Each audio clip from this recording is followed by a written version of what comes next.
Maliyɛnw an ka foli ani tanu o bɛ aw bɛɛ lajɛlen ye an mana kɛ diɲɛ fan fan k'a fɔ aw bɛɛ ye a y'a bisimila ka émission préférée kɔnɔ espace de vérité n'o ye tiɲɛ kɛnɛ espace de vérité min an bɛ jamana kɔnɔnaw wele minnu n'a faamuyalen don minnu ka wuli ka jɔ n'u ka cɛsiri o bɛnnen don jamana kɔnɔdenw u mana kɛ diɲɛ fan fan kunnafoni jɛlen a bɛ se ka di u ma cogoya min na o hukumu de kɔnɔna la an ye Dirisa Mɛmɛnta wele Rewolo debout sur les remparts o chargé de communication maa dɔ don Dirisa Mɛmɛnta aw bɛɛ lajɛlen bɛ a dɔn ka sabu kɛ a ka wulikajɔ a n'a ka cɛsiri ye jamana ko in na an ye Dirisa wele ka na bi thème fila bɛ an bolo thème min ni a nafa ka bon kosɛbɛ nka sani an ka se an ka thème ma an bɛ foli lase an kanubaga an lamɛnbaga bɛɛ lajɛlen ma Mali kɔnɔ ani Mali kɔ kan kɛrɛnkɛrɛnnenya la an ka sponsors mun bɛ ka baara kɛ su ani tile min bɛ se ka to émission ye a bɛ to sen kan togoya min na a ma fɔlɔ o ye Bama Dramera ye ale ye produit Gadan PDG ba ye Bama Dramera an b'a fɔ an y'a fɔ aw ye an mana produit fɛn fɛn san produit Gadan ka fɛn fɛn san 7-11 boutique ninnu kɔnɔna la a y'a bila aw kunna a bɛ ka an dɛmɛ an bɛ ka baara min kɛ ka sabu kɛ Bama a bɛ ka émission sponsorisé san 2 ɲɛna ni Bama bɔra yen agence de voyage Al Omra mɔgɔw Iju ani Umra ka aw ɲuman ta ka aw ɲuman segin ala ta kɔfɛ a y'a aw jigi da agence de voyage Al Omra kan n'o bɔra yen boisson énergétique Iber an bɛ min waati bɛɛ ka dɔn an ka émission kɔnɔ ka énergie sɔrɔ an bɛ olu fana fo fo ka taa se Moussa Douceur maaw ma u fana ka foli bɛ yan sponsor kura mun bɛ émission in na an b'a fɔ aw ye a dɔ ye ABK Solar maaw ye ABK Solar panneau lampadaire batterie an bɛ ka lithium ko kuma min fɔ dɔnniya b'u o la min bɛ se k'a to batterie lithium bɛ kɛ batterie ye a batterie kolo ka gɛlɛn a si ka ca a batterie ka ɲi kosɛbɛ ni aw mago bɛ awa lithium kɛlɛ batterie ye ka se lampadaire ma ka se panneau ma a bɛ se ka ABK Solar maaw wele 79 11 73 16 soit 66 05 40 05 ni an bɔra o yɔrɔ la an delila k'a fɔ aw ye yan k'a fɔ ko an ka sponsor dɔ bɛ yen aw bɛɛ lajɛlen bɛ a dɔn sa ka sabu kɛ a bɛ ka an ka émission sponsorisé a bɛ waatinin bɔ n'o ye Sek Serif Tiami Aidara ye kabako furatigi a ye layidu ta an ye ko ka anw na nisɔndiya kan an lamɛnbagaw la nisɔndiya ani an kanubagaw ko kalo kalo a bɛ saga kelen d'a ma an bɛ saga in don furu la an ka invité min bɛ yan aw b'a ale ɲininka ale ye saga caman dun yan kunna dali tɛ dɛ nka a ye saga caman dun yan ale bɛ caman kalama a la o don a ye saga kelen d'a ma tuguni saga in ni ala sɔnna tile fila in na saga in bɛ don furu la i n'a fɔ n y'a fɔ cogo min na kunun grand frère ba saba min invité len don kɛnɛ in kan kelen bɛ fara kan bi kelen bɛ fara kan bi n ɲinɛna grand frère dɔ tɔgɔ ko cɛ yɛrɛ la o ma ɲa n bɛ o tɔgɔ fara kan bi grand frère ba saba kɔrɔ Ibusi Seydou Umar Traoré ani awa Seba Kouyaté ni an b'ale wele Segesi Mali online mɔgɔ min farala kan bi aw bɛɛ lajɛlen b'a dɔn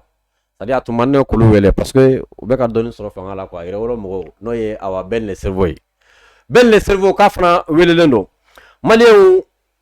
an ka émission sababu la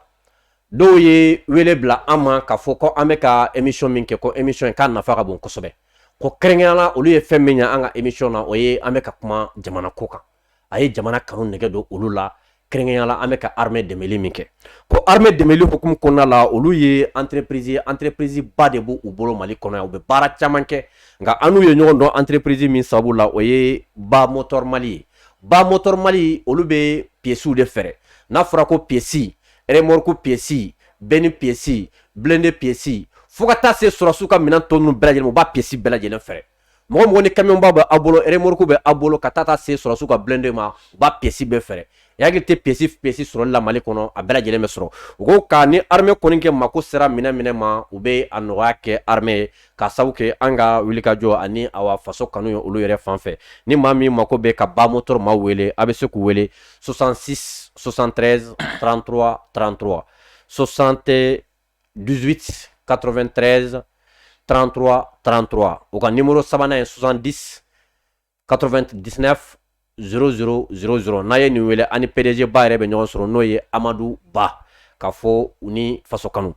maliyɛnw nin b'a to an bɛ don an ka émission préférée kɔnɔ espace de vérité nka sani n ka kuma di an ka invité ma très rapidement n bɛ taa an ka conseil fan fɛ an bɛ bɔ ale fan fɛ directement an bɛ don émission kɔnɔ révélation baw min bɛ Maliko la bi aw ka to ligne na a bɛ na olu mɛn sɔɔni an ka taa an ka invité an ka taa an ka conseil fan fɛ ka se ka na don studio kɔnɔ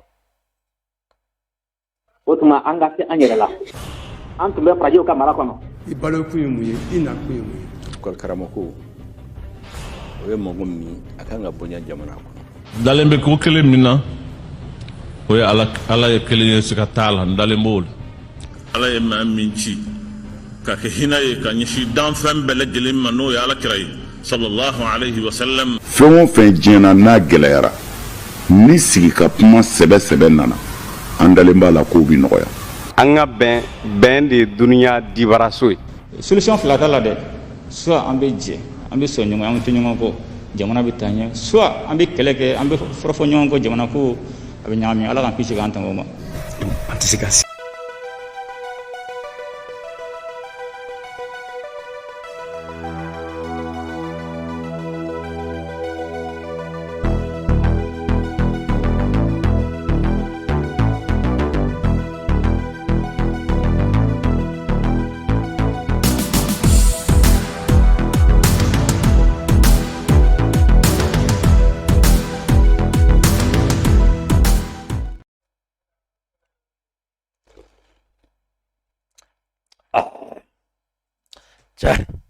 me bara nɔgɔya an bolo kosɛbɛ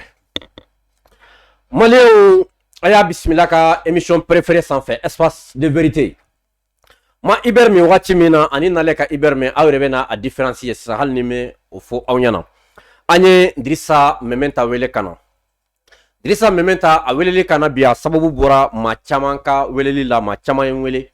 thème dɔ bɛ jamana kɔnɔ ko tiɲɛ yɛrɛ la an ka Dirisa wele ka na ka se ka a da don thème ba in na kosɛbɛ jamana kɔnɔdenw ka se ka faamuyali sɔrɔ a la parce que an ko an sigilen don ka jamana kɔnɔdenw kunnafoni ni an y'a ye dɔw b'a fɛ ka jamana kɔnɔdenw don fili la wagati o wagati an bɛ nin kodɔnna ninnu wele ka na u ka sigi u ka kuma tile fila in na Mali journal dɔ bɛ yen an ye a ka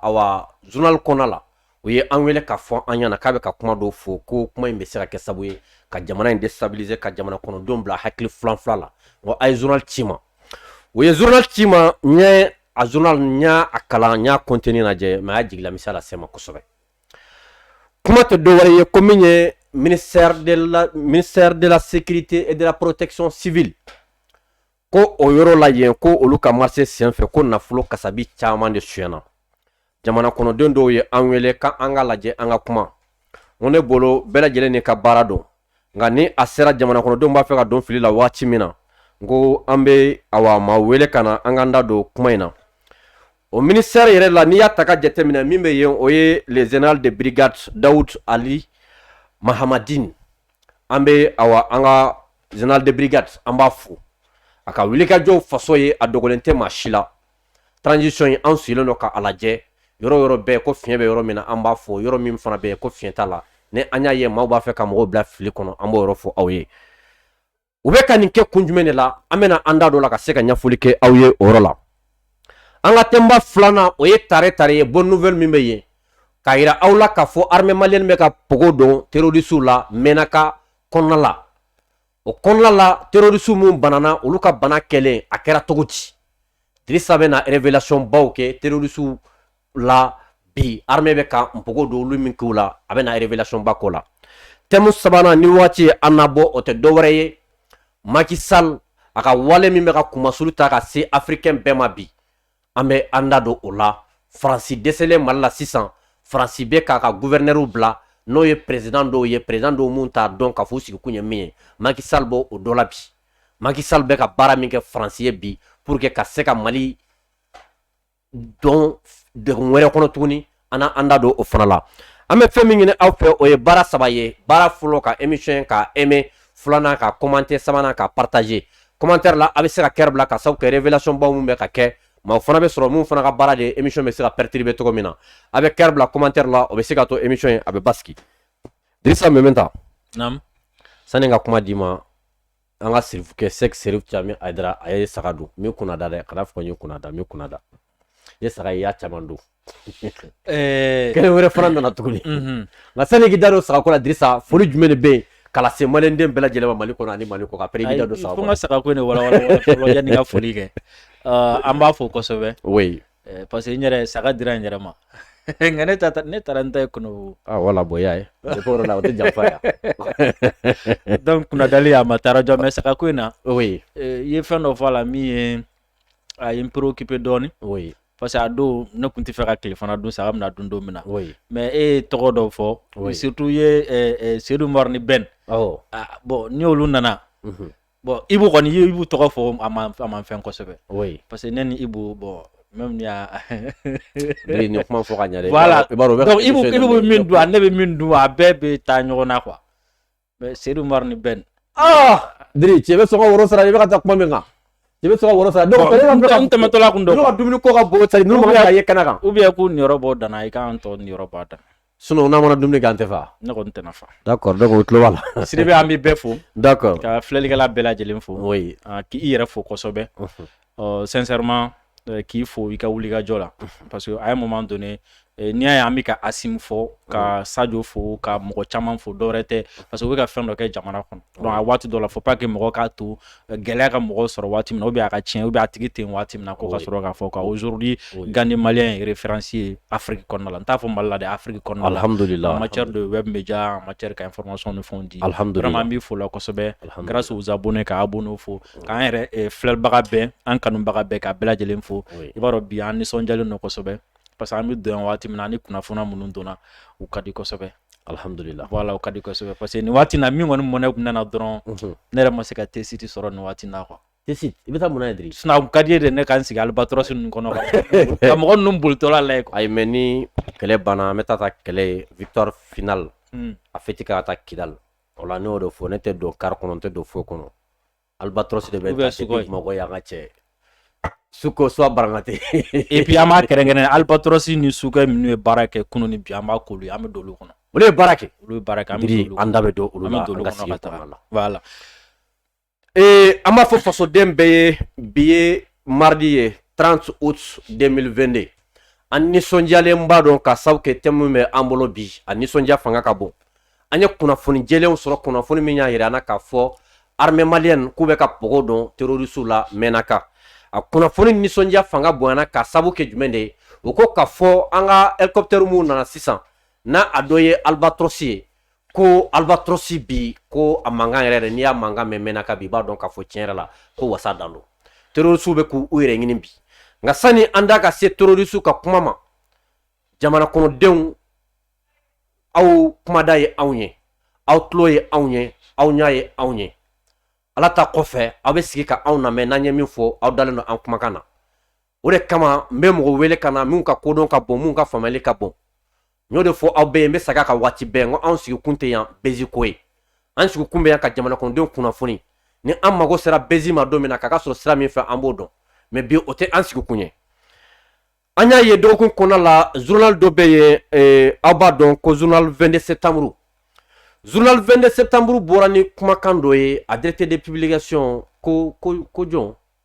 a directeur de publication ko Sana Takiw aw bɛ jɔn wa a directeur de publication ko Sana Takiw a journal bɔra ni kumakan dɔw ye ko ministère de la protection de la sécurité et de la protection civile ko o yɔrɔ la ko marché dɔw sanni fɛ k'a kɛra yuruguyurugu dan ɲɛ ko ka faso nafolo ta ko ka kɛ lemuruba ka dun a kumakan ye fan bɛɛ labɔ an ko an sigi kun ye ka kunnafoni jɛlen di aw ma o de kama Dirisa Mɛmɛnta a welela ka na Dirisa yala i ye journal ye i y'a kumakan sɔrɔ wa Sidibe n y'a ye bɔlɔlɔ sira fɛ parce que n yɛrɛ ka journal sɔrɔli a ma nɔgɔn kosɛbɛ donc a article mɔgɔ caman y'a reproduit bɔlɔlɔ sira fɛ n y'a sɔrɔ la donc n sɔrɔla ka taga ɲini k'a lajɛ fɛn min b'a kɔnɔna la mais a ka di n ye kosɛbɛ yanni n ka don journal kɔnɔna la yanni n ka don kuma min bɛ a kɔnɔ yanni n ka don yɛrɛ kɔnɔna la n ka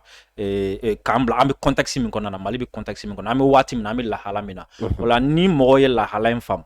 peut-être min nana fɔ kɔfɛ u b'a faamu il faut que mɔgɔw k'a dɔn k'a fɔ ko Mali ye sira dɔ ta sira min ni ye Modibo Keyita ka 1960 ka discours dɔ lamɛn Somexi dayɛlɛ la a bɛ segin nin contexte kelen kan contexte min don ani kɛnɛma jugu bɛ ɲɔgɔn na kosɛbɛ kɛnɛma jugu min ni a ka bolofara dɔ bɛ kɔnɔna la donc ani Faransi ka gɛrɛntɛ y'a ye CEDEAO Union africaine yan fɛ o gɛrɛntɛ nana bonya kosɛbɛ surtout Asimi nalen fanga la donc fɛn fɔlɔ min kɛra o ye jumɛn o ye k'a essayer ka u nata u la nata k'u nata bonya voilà k'u nata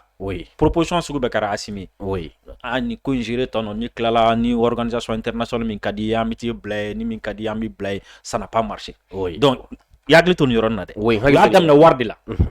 ka wari proposer ka jɔyɔrɔ proposer ka bonyaw ni fɛnw proposer ça n'a pas marché maintenant o dɛsɛlen ka marché u sɔrɔla ka na don fɛn na sisan nɔ quoi gɛrɛntɛ la sisan donc o la i y'a ye k'a fɔ commencera ka bɔ k'an ka mɔgɔ dɔgɔya coup d'état fila de denw don u bɔra o kɔnɔna la illégitime mɔgɔ t'u fɛ illégal u tɛ sariya kɔnɔna la nin bɛɛ kɛra ka tɛmɛ nin bɛɛ kɛra pour que ka fanga in déstabiliser pour que ka fanga in de bi parce que fanga ye sira dɔ ta sira min ma ɲi donc o dɛsɛlen u ye mun kɛ u nana embargo ta embargo min kɔnɔ kuma bɛɛ fɔra k'a sɔrɔ embargo yɛrɛ don ma se fɔlɔ u nana embargo ta embargo fana talen kɔfɛ CEDEAO fɛ u tila ka taa an ka wari minnu bɛ hali UEMOA la minnu ni embargo ti ɲɔgɔn sira la minnu ni CEDEAO ti ɲɔgɔn sira la ka taga olu fana bɛɛ lajɛlen da sɔgɔ tuguni a bɛɛ kun ye jumɛn i ye a dɔn ni an ka mɔgɔ dɔw ka conversation mɛn dɔgɔkun fila kan bi ko jamana in ka cɔrɔn dɛ voilà ko dɔgɔkun fila kan bi donc embargo ma se ka an bi o kɔfɛ u nana don tuguni terroristes ni fɛnw ka rebelles ka k'olu pousser ka terroristes pousser k'u bila diɲɛ ko sugu bɛɛ lajɛlen na o ma se ka an bi donc maintenant sisan ni politiciens fana bɛ yen olu fana pousser u ka bɔ u ka marché u ka muruti u y'a ye k'a fɔ n'u marchera ɲɛ tɛna sɔrɔ la n'u murutina ɲɛ sira la donc ni levier si ma marché donc u y'a daminɛ yɔrɔ min na u tila ka segin ka taga yen parce que wa sira nin bɛɛ la voilà parce que ani minnu bɛ ɲɔgɔn na c'est-à-dire fɛn min bɛ yen nɔ schéma kelen de b'u bolo depuis 1960 fo sisan i m'a faamu à chaque fois olu tɛ se ka miiri ka bɔ ni schéma wɛrɛ min bɛ se ka lagosi lase mɔgɔ ma ka mɔgɔw fari faga nin tɛ n'u bɛ fɛ ka jamana ɲɛmɔgɔ b'a la u bɛ don ni sira sugu ninnu de a kan quoi donc ni si ma marché donc maintenant cette fois-ci pendant que fibre patriotique bɛ yen nɔ jamana kanu bɛ mɔgɔw la jamana ɲɛmɔgɔw kanu bɛ mɔgɔw la maintenant i bɛ se ka jamana yɛrɛ mɔgɔw fari faga ka jamana ɲɛmɔgɔw ka u kanu bɔ mɔgɔw la ni fɛn jumɛn ye sisan hakili miiri de ba u b'o miirina de kɔnɔ sisan ani minnu bɛ kɛlɛ la u b'o miiriya de kɔnɔna sisan donc pour que ka se ka jamana ɲɛmɔgɔw nɛgɛ bɔ mɔgɔw la ka mɔgɔw fari faga jamana ko la i bɛ mun kɛ i y'a essayer ka u corrompu u ma sɔn i y'u bagabaga u ma sɔn i ko k'u b'u faga u ma sɔn donc maintenant cette fois-ci i bɛ se ka na nkalon fana da u la maintenant n'i ye nkalon la surtout nkalon min ka jugu ni nkalon bɛɛ Mali kɔnɔ sisan o ye jumɛn o ye yuruguyurugu ye n'a fɔra k'i ye sonyɛni kɛ i m'a faamu e ka Asimu ɲɔgɔn lajɛ n'a fɔra ko Asimu ɲɔgɔn ka fanga kɔnɔ bi ko sonyɛni sugu dɔw kɛra bɛɛ dun sɔnnen don a ye et puis surtout yɔrɔ la yɔrɔ min tɛ yɔrɔ gansan dɛ sécurité kɔnɔna la sécurité kɔnɔna la parce que défense ni sécurité a bɛɛ lajɛlen lakana kɔnɔna la Mali la ni secteur bɛɛ bi qui fait l'unanimité au Mali et ailleurs hali tubabuw yɛrɛ bɛ k'a fɔ ko anw ka lakana bɛ ka sanyɛlɛ min kɛ k'olu de nɔ don donc olu yɛrɛ sɔnna ma ko lakana bunako ka aujourd'hui Mali kɔnɔna la ko a bɛ ka taga ɲɛ donc maintenant n'i sera ka o lakana bunako in kɔnɔ ko o lakana mɔgɔw lanɔgɔ ou bien k'o lakana ka o freiner ça veut dire i bɛ se ka se Mali la quoi i m'a faamu donc nkalon caman bɛ na supposition caman bɛ na donc maintenant ni mɔgɔw ye nin faamu an bɛna na kuma min fɔ sisan nɔ mɔgɔ bɛ sɔrɔ ka na o kuma in faamu mɔgɔ k'a dɔn k'a fɔ ko waati dɔw la n b'a fɔ n ka kuma la ka caya minnu filɛ nin ye an kunna c'est-à-dire jamana ɲɛmɔgɔ ninnu ye ayi preuve caman yira na k'a fɔ ko tagayɔrɔ dɔ de b'u la ko jamana kanu b'u la jamana kanu b'u la c'est-à-dire ni mɔgɔ min wari tɛ dɛ n'i ma jɛ i ni yɛrɛ kɔ ka jɛ i ka c'est-à-dire sini ni kɛra min ye Ala y'o latigɛ ni mɔgɔ min bila o position na i tɛ se ka France ambassadeur gɛn i tɛ se wallahi bilahi i tɛ se i ka famille bila danger la k'i teriw bila danger la c'est-à-dire i jɛɲɔgɔn i bɛ se ka bɛɛ bila danger la France ambassadeur gɛnni tɛ dɛ ni mɔgɔ min ma i yɛrɛ bila o logique kɔnɔna la n ka sira tɛ wari la n ka sira tɛ sanu na diɲɛlatigɛ dɛ ni sara sini a bɛɛ ka kan i tɛ se ka t'i sigi télé la k'a fɔ k'i bɛ leçon di France président ma i tɛ se Mali ɲɛmɔgɔ mun y'a kɛ Afrique tami an y'olu laban tɔgɔ ye awɔ ka leçon di fo k'a fɔ France ministre ma bon nin kuma in bɛ fɔ tan k'a fɔ France président ma nin kuma in bɛ fɔ tan kana nin fɔ tuguni danbe la nin tɛ fɔ hɔrɔnya la nin tɛ fɔ mɔgɔ n'i bɛ wari nataba tɛ se ka nin fɔ jito tɛ se ka nin fɔ mɔgɔ min t'a faso fɛ o tɛ se ka nin fɔ quoi donc n'i ye nin bɛɛ ta k'a fara ɲɔgɔn kan o la ka tila k'a fɔ kuma dɔ bɛ yen nɔ n'i y'a mɛn u kun kan dɔrɔn i b'i ka dulokiba kɔ bɔgɔ i bɛ tɛmɛ n'i yɛrɛ ye quoi o kɔrɔ i m'a faamu o kɔrɔ ye ko voilà fiɲɛ dɔ faga n yɛrɛ dɔ sutɔ i m'a faamu mais an ka na kuma in yɛrɛ la parce que ne ye article min ye article in yɛrɛ sɛbɛnnen don avec une légèreté c'est-à-dire a sɛbɛnni nɔgɔyara kojugu tɔgɔ sugu dɔ la je me demande min y'a sɛbɛn a kun kan ka dɔn k'a fɔ ko ale bɛna ka min sɛbɛn nin a bɛ ka kuma jamana de kan jamana min n'a bɛ guerre la pendant 10 ans mɔgɔw bɛna kalan donc n'an ka sɛbɛn don n ka sɛbɛnni yɛrɛ la parce que n bɛna yɔrɔnin dɔ kalan ye dɔrɔn comme ça i b'a dɔn k'a fɔ ko avec en effet l'article 54 du code des marchés publics que nous avons consulté via Google Google sanfɛ donc accusation yɛrɛ basé no article min kan ko olu y'o article ko olu taara o lajɛ Google kan cɛ nin doni tɛ mun na kɛra an bolo baara ye dɛ i m'a faamu Bon, source mais ni Google ko kuma. Bon, ni étant à ce niveau, ka jamana to niveau là. Oui. Ni ɲɔgɔn journal ba, ni ɲɔgɔn journaliste ba, e kan ka taga copie duro de ta k'a lajɛ. Mais Google sans fait ko information ta ka na ka jamana ko den do fitne konotan. Non seulement il taga, et puis il taga yoro yɛrɛ la ka taga sɛgɛsɛgɛ parce que journaliste d'investigation b'o de kɛ. Oui. Il taga ka taga sɛgɛsɛgɛ. I man kan tɛ ka na fɔ an ye ko e taara fɛn dɔ de ta internet ka ka nin kumaba in bɛɛ ko i sinsinnen don article min kan k'i y'a ta Google le kan quoi. Moi je pense que ça c'est vraiment de la légèreté baara kɔnɔna la quoi. Moi je pense que journalisme yɛrɛ la ni mi journaliste a bɛ journaliste dɔgɔya a bɛ journalisme dɔgɔya a b'a yɛrɛ k'a fɔ ko comme si ni anw ka journaliste tɛ sɛbɛ don ka fɛn saba ta la alors que c'est pas vrai. Journaliste c'est-à-dire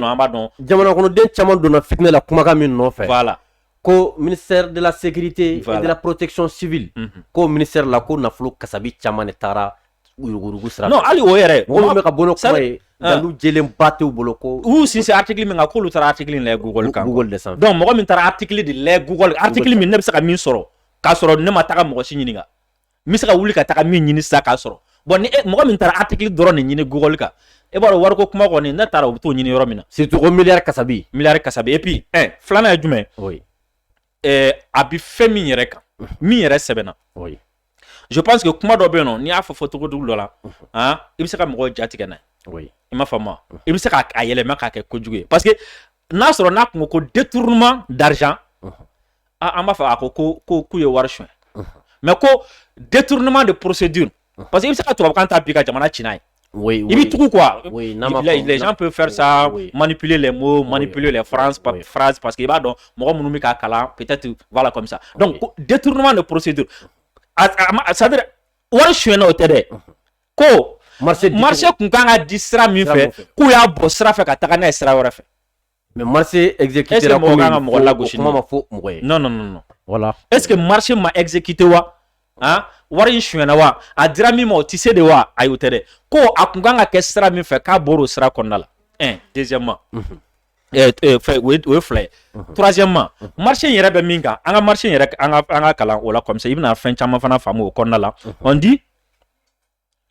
ko un marché que pour la construction notamment de grosses œuvres et travaux de finition du quartier des sous-officiers. Donc o kɔrɔ ko finitigilakaw de jabala o yɔrɔ dɔw de jɔtɔla don Sidibe o procédure la o kan ka taa tamani kan ka taa fo kunna suguba kɔnɔna la. Ayi o banna olu tun b'a fɛ ka kɛ cogo min na i bɛ ka tile. Est-ce que tamani bɛ fɔ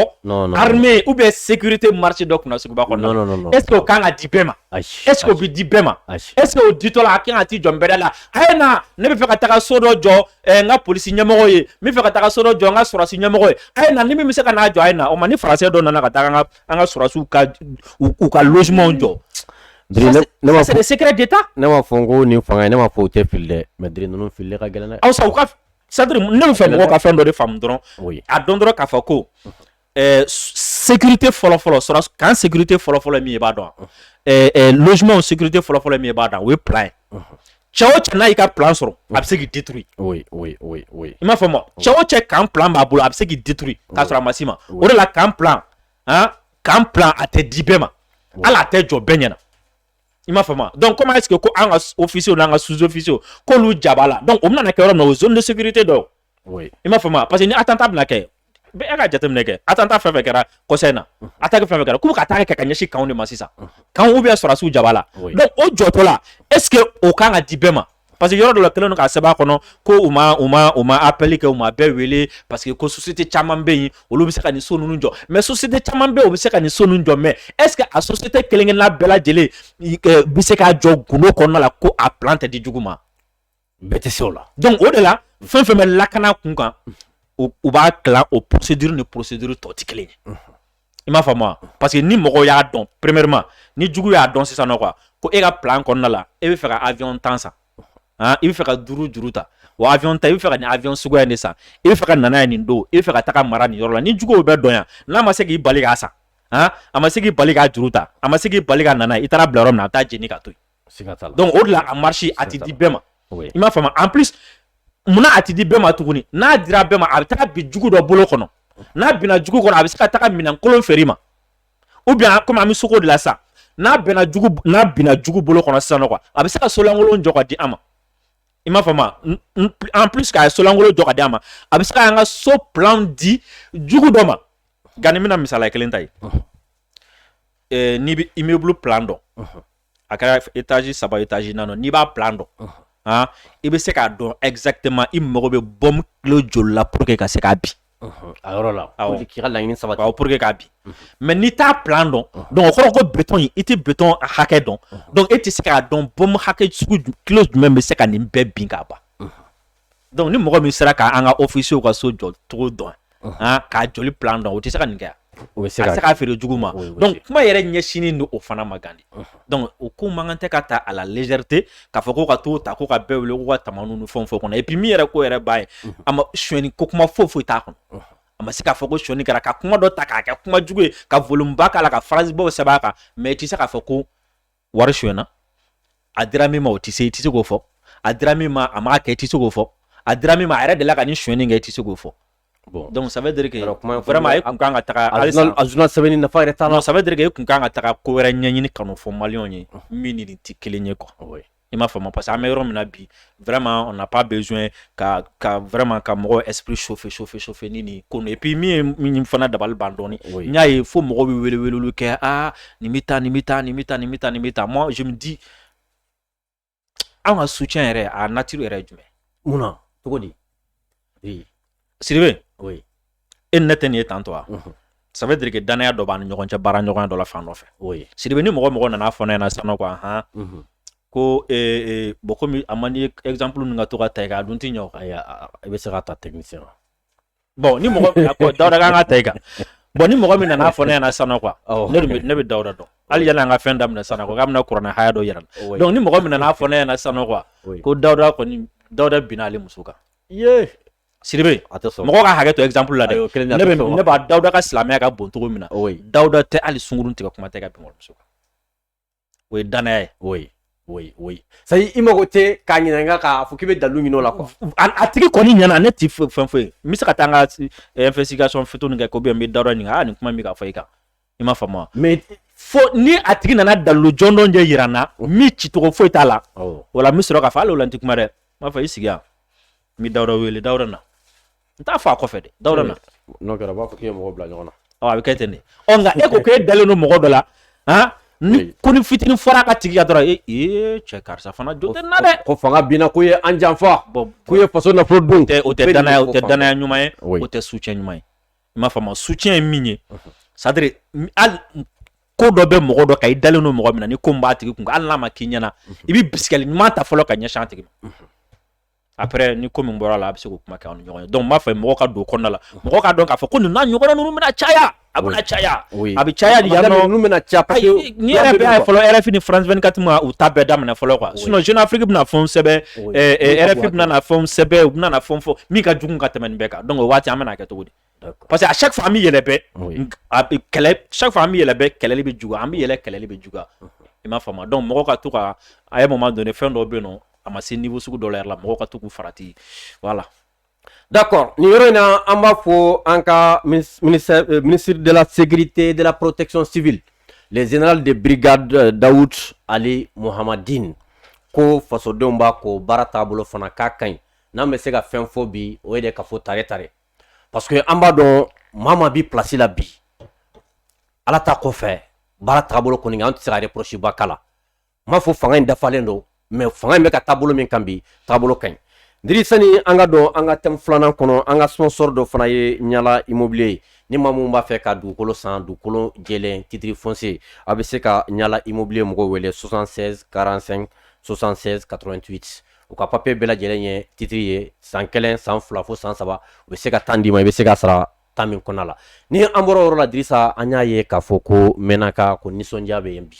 depuis dugu jɛra u bɛ ka armée ka exploit de fɔ yen ko armée bɛ ka exploit kɛ l'armée monte en puissance ko terroriste caman fatura yen ka sabu kɛ awa an ka hélico ninnu ye mun bɔra ka na sisan k'u bɛ ka terrain bɛɛ lajɛlen minɛ Dirisa i bɛ se ka mun de fɔ Mɛnaka ta la. C'est entre T-Site ni u ka dugu dɔ bɛ yen nɔ yɔrɔ ninnu tɔgɔ fɔli man nɔgɔn kosɛbɛ i b'a dɔn nisɔndiya fɔlɔ min minɛ i b'a dɔn c'est-à-dire avion minnu taara gosili kɛ Sidibe ne fana bolo magar'o la mais n bolo magaw la dɛ. Donc ne yɛrɛ ye jɔlen dɔ kɔfɛ bon a kɔni a bɛ se ka kɛ mais est ce que i bolo magara la i bolo magara la en tant que n'i ma don a kɔnɔ ka panier diri a bɛɛ de kelen nin bɛɛ de kelen Sidibe kunu oui d'abord i b'a dɔn zone de 3 frontière in Faransi kalenkan don ko f'u k'a minɛ Faransi kalenkan don ko an tɛ lafiya in quoi parce que n'an sera ka lafiya zone de 3 frontière la dɔrɔn c'est-à-dire o ye Mali Niger Burkina o y'a terrorisme ko bannen o ye a drogue ko affaire bɛɛ bannen quoi hali a ye rébellion a banna quoi parce que rébellion bɛɛ bɛ labɛn o yɔrɔ ninnu de la yan nɔ quoi donc Faransi kalekan don ko an tɛ lafiya ye et puis Faransi kalekan don fana ko ale dɛsɛra ka yɔrɔ min sécuriser san 9 kɔnɔna la ko an tɛ se k'o sécuriser kalo damadɔni kɔnɔna la donc a bɛ manœuvre bɛɛ la pour que a bɛ se ka kɛ et puis Faransi kalekan don ko pour que ale ka yɔrɔ in sɔrɔ parce que à travers ni Faransi sera ka yɔrɔ in sɔrɔ a bɛ se ka attaque labɛn avec la complicité de Bazoum ka bɔ Niger ka don an kan ka bɔ Burkina ka don an kan i m'a faamu Faransi kalekan don ko f'u k'o yɔrɔ in minɛ et puis Faransi kalekan don fana ani terrorisme kalekan don ko mɔgɔw tɛ lafiya tesi ninnu ni Menaka zone na pourquoi parce que ko yen nɔ ɲɛmɔgɔ minnu tun bɛ yen nɔ groupe armé minnu tun bɛ yen nɔ k'olu y'a kanu ka Mali ta ka sema bila ka Faransi bila donc Faransi kalekan don ko an tɛ lafiya donc kunu an ka mɔgɔw ka patrouille dɔ tɛmɛtɔ la u taara embuscade da an ka mɔgɔw ɲɛ fɔlɔ d'abord dugumamɔgɔw ye baara kɛ comme il le faut mɔgɔ bolibaatɔ ni faralen ɲɔgɔn kan ja a bɛɛ ka di Suko ni Albatros ninnu ye ayi olu ka sira t'o la i farala ɲɔgɔn kan i ma fara ɲɔgɔn kan ale mago bɛ min na ale b'a ka cible dɔn ouais ya donc embuscade kɛlen an ka mɔgɔw ye sebagaya sɔrɔ u ka dugu ma fɔlɔ quoi donc u y'a essayer k'a fɔ k'u bɛ taga k'u labɛn quoi k'u ka segin ka na ka k'u fara ɲɔgɔn kan u bɛ ka fɛn kɛ i jaw kun tɛ kɛ la Suko ni Albatros donna sen na teliya ni et puis hali u ma frappe caman kɛ ɲɛ bɛ nin bɛɛ la u ma caman kɛ oui cɛ n b'a f'i ye u y'a gosi oui k'a gosi oui su ma da dɔn parce que ɲɛ bɛ mɔgɔ dɔw la o ye 50 sɛbɛn dɔw ye 100 sɛbɛn mais su ma da dɔn an bɛ waati min na bi an ma da dɔn quoi an ne yɛrɛ tɛna yɛrɛ bila ka chiffre fɔ quoi mais ce qui est très important c'est quoi o ye efficacité i m'a faamu parce que avion ninnu taara temps record min kɔnɔna la ka taga ni gosili in kɛ ani dugumamɔgɔ parce que ni avion ninnu b'aw bolo Albatros ni Suko surtout Suko yɛrɛ nafa ye jumɛn dugumamɔgɔw ka se ka a tenu pendant minute damadɔni dɔrɔn quoi olu ka se k'a yira dɔrɔn k'a fɔ ko bon u bɛ nin yɔrɔ ninnu na dɔrɔn a banna Suko ninnu o y'a ka baara bannen u b'u ka baara kɛ oui min kɛra Lutu ka mɔgɔw la hein oui avion y'o de k'u la k'u bɛɛ lajɛlen ka gosili kɛ fo k'a yɛlɛma ta mais oui Sidibe min kan ka Maliyɛn bɛ tɔɔrɔ bi nin ko in na o ye min ye min ni bibi na ni comment dirais la dugu in tɔgɔ bolo Sevare ka ni Gawo ka bɛn u si man kan tɛ ka sigi bi o ye jumɛn Sidibe mɔgɔ ninnu taara embuscade da anw ɲɛ anw ser'u la dugumana na avion taalen gosili kɛ Sidibe yanni an ka mɔgɔw ka taga k'a fɔ ko ninnu ka mɔgɔ minnu sara ani banabaatɔ Croix Rouge de bolila ka taga ninnu ka banabaatɔw ta ka t'u dogo Croix Rouge kelen cɛ Mali kɔnɔ yan Mali la yan Croix Rouge de bolila ka taga ninnu ka bana d'abord premièrement ne bɛ n yɛrɛ ɲininka awɔ Croix Rouge bɛ taa kɛlɛkɛyɔrɔ la o ye tiɲɛ mais Croix Rouge ka risque ta ka frappe to sen na ka taga don ka ninnu ka banabaatɔ exfiltrer a c'est que o tɛ Croix Rouge ye dɛ ayi non o tɛ o ye Faransi Rouge non siga t'o la o ye Faransi Rouge siga t'o la filanan ye jumɛn ka tila k'u exfiltrer ka boli ka tunu n'u ye k'a fɔ k'u t'u di mɔgɔ sugu ninnu i b'u bombarder de o sugu ninnu non i tɛ Croix Rouge tɛ se ka bombarder Sidibe o la i b'i yɛrɛ ɲininka mun de la Croix Rouge nin risque ba in bɛɛ ta ka kɛlɛ to sen na ka taga don et puis an ka fanfɛla tɛ dɛ ka taga terroriste banabaatɔ ni terroriste sugu k'u teliya ka t'o ta complicité jumɛn bɛ yen sisan non tiɲɛ yɛrɛ la kabako don ou bien mɔgɔ yɛrɛ bɛ se k'a fɔ nin yɛrɛ tɛ Croix Rouge yɛrɛ nin ye Faransi déguisé en Croix Rouge i m'a faamu wa siga t'o la n'i y'a jateminɛ ou bien u b'a dɔn Faransi b'a dɔn cɔ Croix Rouge b'a dɔn cɔ mɔgɔ minnu taara an ka mɔgɔ ninnu attaquer mɔgɔ dɔw b'u la olu tɛ se ka ye an ka mɔgɔ fɛ olu tɛ se ka minɛ an ka mɔgɔ fɛ n'olu yera an ka mɔgɔ fɛ n'olu minɛna an ka mɔgɔ fɛ o ye ko bɛɛ bannen preuve min taara Nations Unies na nin kelen dɔrɔn bɛ sɔn ka girinya ka tɛmɛ o kan donc Croix Rouge taara banabaatɔ minnu ta n'a fɔra k'a k'u di n'a t'u k'u di aujourd'hui fɛn comment dire Sevare kan ka wuli k'a jɔ bi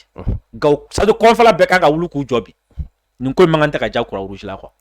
ni mɔgɔ min kan ka réclamer Croix Rouge la a k'u di an ka terroriste minɛnen caman b'an ka mɔgɔw bolo caman b'a u caman bɛ u ye mɔgɔ caman furakɛ hali Bamakɔ yan dɔw bɛ yan u minɛnen bɛ yan u bananen kɛlɛkɛyɔrɔ la k'u minɛ k'u furakɛ alors pourquoi donc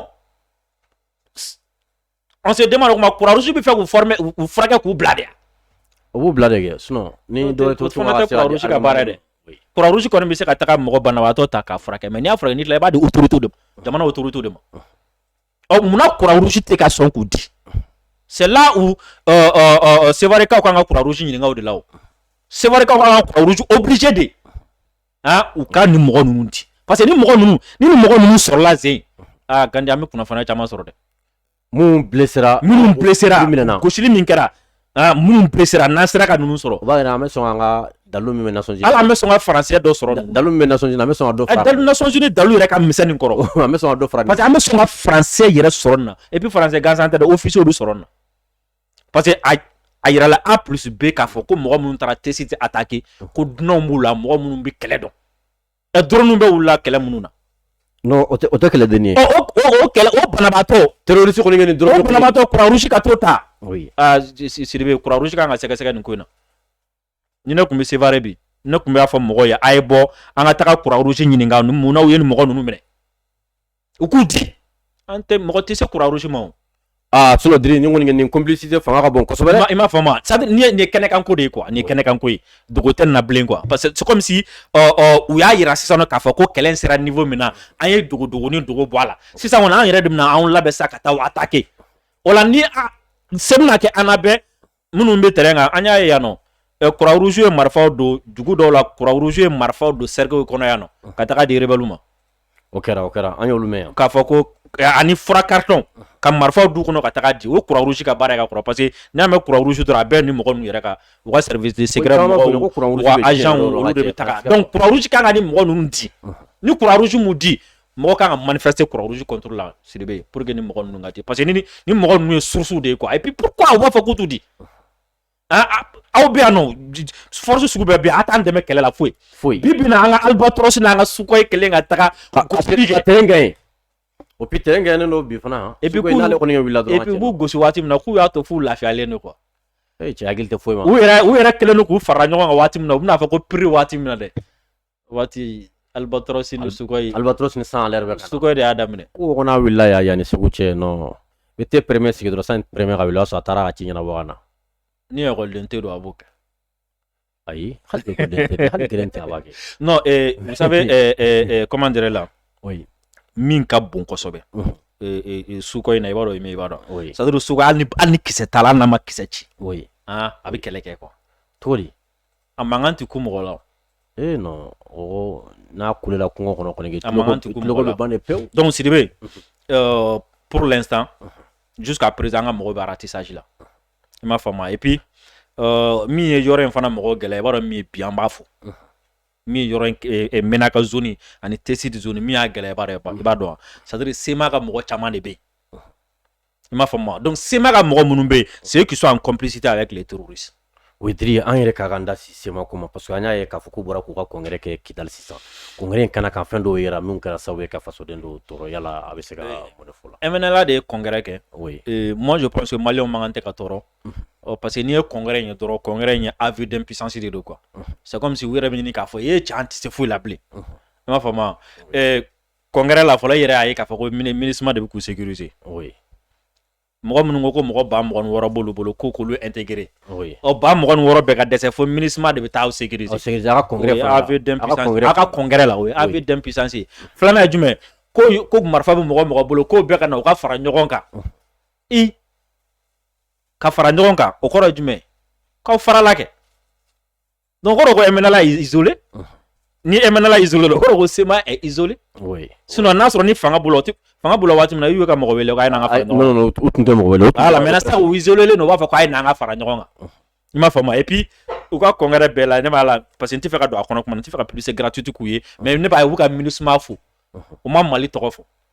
et deuxièmement ko mɔgɔ 1000 ni kɔ nana ko ka bɔ ko fo yɔrɔ jan n'i ye Mali kɔnɔ yan yɔrɔ jan kɔrɔ ye jumɛn u ma bɔ Mali la donc o kɔrɔ ko mɔgɔ tɛ MNLA bolo Mali la sinon ni mɔgɔ b'u bolo a ma se o parce que hali ne ye ka mɔgɔ dɔ ye ka kuma fɛn na tubabu ka journal dɔ la a bɛ ka mun fɔ ko a bɔra Mauritanie de donc o kɔrɔ ko MNLA bɛ yɔrɔ min na bi hali Maliens yɛrɛ tɛ sinon ni Maliens kun don Maliens ka congrès la a ka fɔ ko mɔgɔw bɔra ko fo dugujanw ni jamanajanw na ka na ka mɔgɔ 1000 bɛɛ ta k'o kɛ donc o kɔrɔ ko sur le terrain poids tɛ aw la i m'a faamu ni poids bɛ aw la a tɛ se nin ma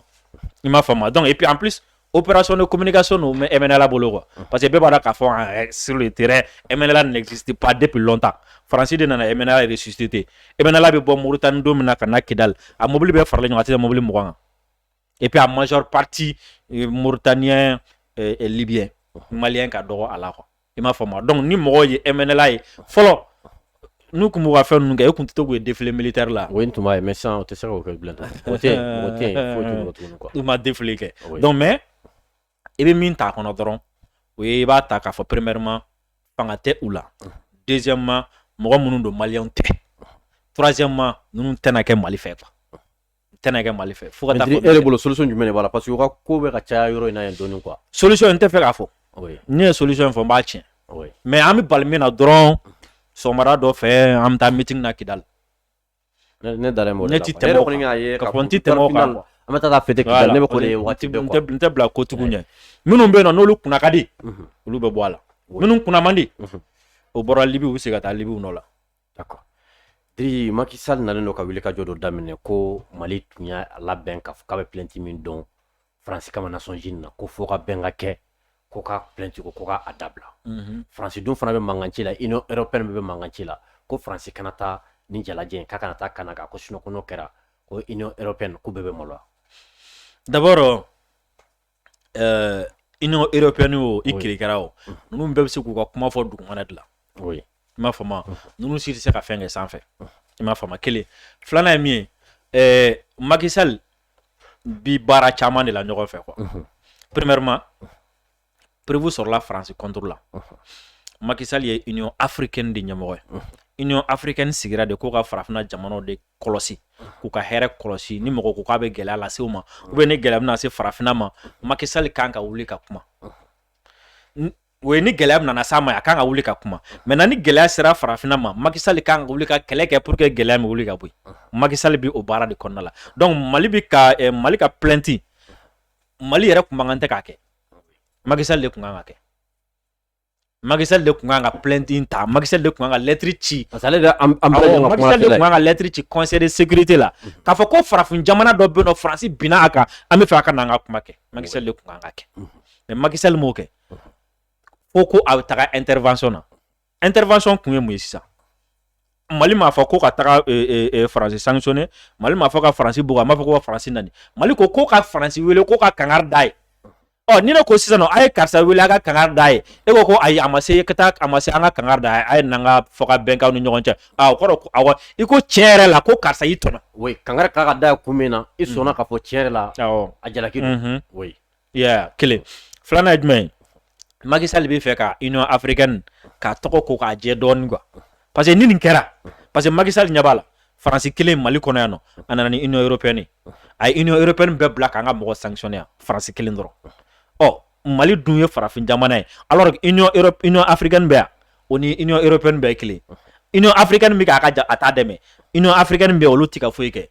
a kɛra Macky Sall le tile la tariku b'a lakali Macky Sall mɔdenw ni Macky Sall tɔgɔ sɛbɛnna diɲɛ yɔrɔ la a fɔ ko Macky Sall tile la Union africaine ma se ka foyi kɛ Mali kelen ka plainte de France contre la donc mais Macky Sall bɛ fɛ ka fɛn dɔ kɛ pour que k'o kuma in bali ka fɔ mais a kan ka min kɛ a ti k'o kɛ a man kan tɛ ka min kɛ a bɛ k'o de kɛ o ye ka taga wele kɛ ko négociation ye a dɔ fana jumɛn ye tuguni bi bi na élection laban min kɛra Sénégal Macky Sall ka parti ye député 82 sɔrɔ opposition Ousmane Sonko le panafricain député 82 dɔrɔn de b'u ni ɲɔgɔn Macky Sall ma se ka majorité sɔrɔ pour que a ka se ka majorité sɔrɔ a taara opposant dɔ de négocier ka na o faralen kan donc ça veut dire que sur le plan intérieur politiquement Macky Sall légitimité t'a la Sénégal donc ni légitimité t'i la ka jamana kɔnɔna la i n'a fɔ mɔgɔ min min kɛ si tu n'es pas légitime à l'intérieur i bɛ se ka légitimité internationale ɲini k'o kɛ k'i ka légitimité intérieure ka booster n'o ye quoi donc ni Macky Sall bɛna taa ni ka segin min kɛ farafinna tɔgɔ la donc Macky Sall bolo n'ale sera ka nin résoudre a bɛna France ka manja sɔrɔ n'a ye France ka manja sɔrɔ donc Macky Sall ka jamanadenw bɛna y'a bɔ vraiment c'est quelqu'un qui gère bien les choses a kɛlen don ka Union africaine maîtriser hali ni Mali ni France ɲɔgɔn cɛ kɛlɛ a sera k'a fɔ ka ban donc Macky Sall bɛ tɔgɔba sɔrɔ u ka jamana k'a dɔ fara a ka comment dirais-je la a ka cote kan quoi et ala belebeleba min o jumɛn ni Macky Sall sera ka France kisi malo ma o kɔrɔ ko Macky Sall mandat min bɛ nalen tuguni a b'a sɔrɔ o ka bon n'a bɛɛ Macky Sall o ye campagne dɔ daminɛ to la ye parce que Macky Sall filɛ nin yɔrɔ min na a yɛrɛ b'a dɔn cɔ n'u taara élection na Sonko b'a ci siga de t'o la siga min bɛ se k'a dɛmɛ sisan nɔ o ye farafin jamanaw ka fara ale kan ani Faransi ka fara ale kan u ka taga namara dɔ kɛ Sonko la a bɛ se k'o sɔrɔ ni jumɛn ye n'a taara Faransi bɔ bolo la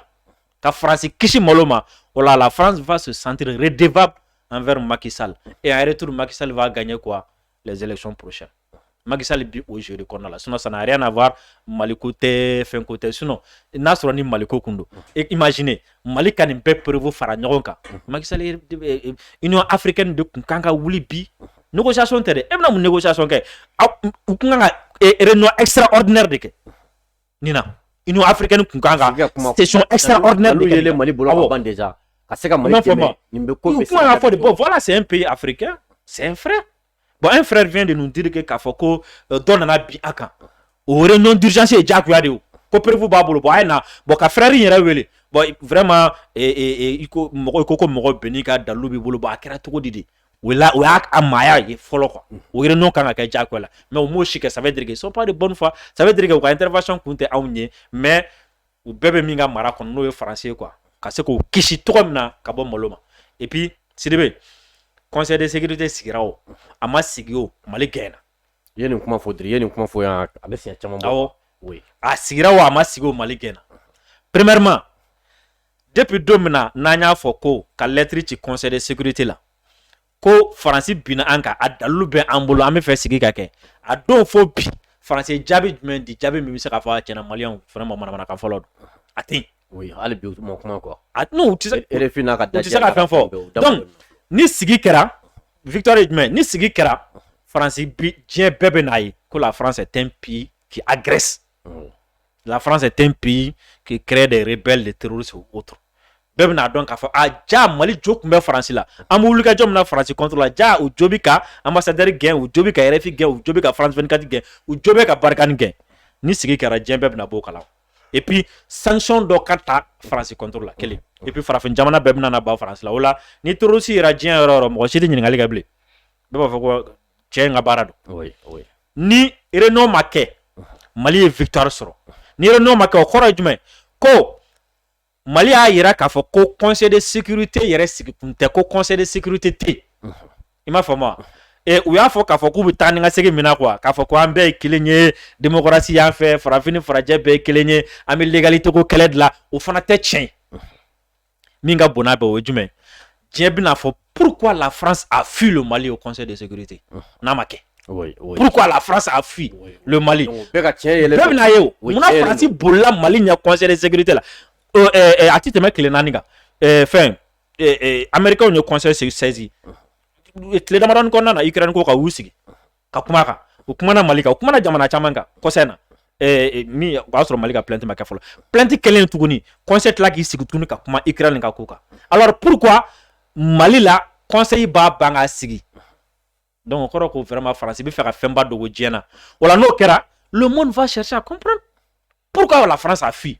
o la hali mɔgɔ minnu bɛ yen nɔ jamana min ka jan ni jamana bɛɛ i b'a tɔgɔ dɔn a tɔgɔ ye Boyifolo mɔgɔ minnu bɛ Boyifolo han olu bɛɛ bɛna taga munna Faransi bolila o bɛɛ bɛna taa non o to yen n y'o f'i ye i bɛna sɔn ka fɛn wɛrɛ fɔ a bɛ continent jumɛn la continent jumɛn a bɛ Australie Boyifolo i m'a faamu wa donc maintenant n'o kɛra sisan nɔ quoi olu bɛɛ bɛna taga ɲini a yɛrɛ sisan k'a dɔn quoi c'est comme si i b'a sɔrɔ e bɛ se ka mɛn ka kojugu dɔ kɛ quoi mɔgɔ si tɛ fɛn fɔ mɔgɔ si t'a kalama quoi bɛɛ sigilen don i b'i ka kojugu kɛ la i m'a faamu une fois que dɔ bɔra n'a kuma ye kɛnɛma ni e ma fɛn fɔ e ma se k'a yira ko nkalon don o la ou bien e kɛlɛ kɛ o e fɛn wɛrɛ kɛ min ni ko in ɲɛfɔ tɛ kelen o la bɛɛ bɛna taga dabilali tɛ dɛ bɛɛ bɛna to k'a kɛrɛfɛ mɔgɔ ɲininka cɛ e ma nin kuma in bɛ Sidibe kan cɛ e bɛ mun kalama la k'i ka fara exemple ninnu ta o la mɔgɔ bɛna ɲini bɛɛ bɛna bɔ Faransi kalama quoi donc a kɛra cogo o cogo victoire y'an ta ye quoi i ma et puis u bɛ ka siran min ɲɛ ala tɛ mɛn jamana wɛrɛ b'a ɲɔgɔn kan France la mɔgɔ wɛrɛ bɛ n'a mɔgɔ Centrafrique ko o ka plainte ta la dɛ dɔ wɛrɛ ta bɛ taa France contre la ye u yɛrɛ y'a fɔ cogo yɛrɛ ninnu tɛ ɲuman la yɛrɛ u yɛrɛ y'a non mais i b'a dɔn min bɛ nin ko ninnu min ye nin ko ninnu yɛlɛma yɔrɔ ni a magadima yɔrɔ i b'a dɔn c'est à dire u bɛ fɛn o fɛn kɛ u yɛrɛ bɛ tila k'a bɛɛ fɔ quoi Wuri fogo tellement que o tigɛlen no mɔgɔ la mun kɛra ka tɛmɛ olu b'a fɔ de ni wagati fɛn tɛmɛna ka san caman malheureusement u t'a dɔn k'a fɔ ko waati dɔ bɛna na se ko mɔgɔ bɛna wuli k'a kɛlɛ kɛ pendant que a ko bɛ ka kɛ waati min na o de y'u sɔrɔ Mali la u ye calcul fɛn fɛn kɛ ka na yan nɔ quoi a calcul bɛɛ fausser u bolo quoi donc u b'u k'u labɛn ka taa k'u bɛna na ko wɛrɛ kɛ et u tagatɔla fana bɛ ka fɛn fɛn kɛ fana bɛɛ bɛ ka tiɲɛ u bolo quoi Sidibe donc pour le moment an bɛ dugawu kɛ halisa jamana in a sinsinnen ka to amina Diri ka kuma kuncɛ kuma an bɛ fɔ kosɛbɛ yanni saga dundo cɛ ka maliyɛn bɛɛ lajɛlen fɔ ka abonné bɛɛ lajɛlen fɔ ka armée fo n'an ko ko armée n b'a fɔ ka préciser n'an ko armée a dafalen don ko don finitigilaka bɛɛ a bɛɛ an b'a mɔgɔ bɔ mɔgɔ la an bɛ bɛɛ fo ka daminɛ jɔn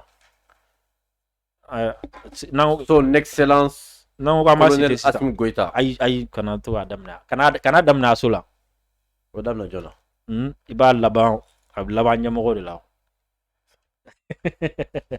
voilà donc an bɛ bɛɛ fo Sidibe Isa an ka foli b'i ye et puis oui Sadio kɔntanenba dɔ bi colonel Sadio Kamara ko mun kɛra